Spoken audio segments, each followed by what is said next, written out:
Hey Declan, your last video was amazing. It pointed out things like homage and the importance of execution, but one thing pointed out to me above everything else. You have a wonderful stage presence. Everyone knows you as a composer, and rightfully so, but only a few people know you as an actor, which is really a shame because you are truly an excellent medium for message and presentation. But enough of that, things are getting sappy. Your question last week was, why do we resist popular recommendations? I can't speak for everyone, but I understand my own hesitance, which boils down to one thing: trust. There are 7.125 billion people on the planet, and I can honestly say that I trust about 20 of them. That means that I trust 0.000000000002807% of the population. Not great. How can you accurately judge my preferences if you don't know who I am or what I enjoy? I mean, some people out there really like the Fast and the Furious movies.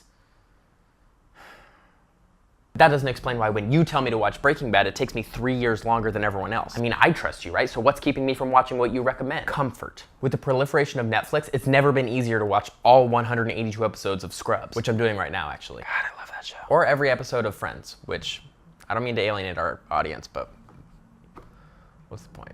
It is so much easier to come home from a long, hard day at work and know for sure that you get to slip into a warm bubble bath of Community or Doctor Who, rather than face the unknown frontier of a recommended show and end up like Leo in the Berenstain Bear. However, I would argue that works of fiction that sedate your nerves can just as easily lobotomize your creative energy. It's a dangerous hole to tumble down, so if trust isn't a factor and creative atrophy is something that you constantly have to battle, why are we resisting? Hype. Breaking Bad had a cult following unlike anything I'd ever seen before. Rabid patrons trying desperately to convince their reluctant friends to drink the Kool-Aid. When I finally watched that show, I was blown away by the unbelievable performances by the actors and the series-wide arc by Walter. It was amazing, but you know what I wasn't? Connected. The exhausting barrage of hype slapping me in the face like waves created from the shallow water suicides of the cult that built that show up to be completely impenetrable.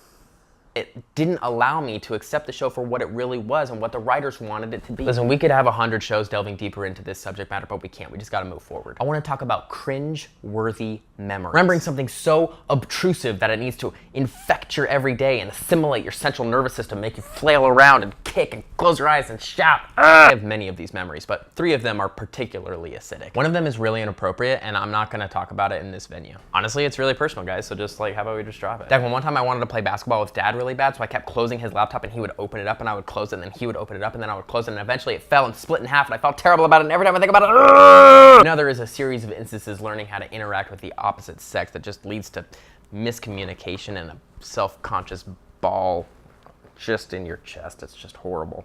Just right there. I'm no researcher, but I couldn't find any reason as to why your body does this. It could be a natural defense against what was possibly a threatening moment in your life. It could have similarities with cringing at painful sounds that we developed as primates in early evolution. What I do know is how I got my body to slowly dampen, but not completely sever this reaction. 1, time. It's a horribly frustrating prescription, and one that goes back a really long time. This too shall pass, and so on. But it holds true that these memories will dull with age, and eventually you'll get to a point where you can think about them while exiting a freeway and you won't get into a car accident. Number 2 is transparency. I found that if I tell anyone and everyone the gritty little details about those bad experiences, it acts as a catharsis to banish the bad stigma associated with those memories. If you can make it funny, you got a career as a stand-up. What about you? Do you feel the urge to fling yourself from the nearest high place every time you think about an uncomfortable memory? Do you feel brave enough to tell everyone about your uncomfortable memory to quell your inner demon? If so, we'd love to hear about it in the comments. Declan, you're on the hook for next week. And remember, brother, I love you.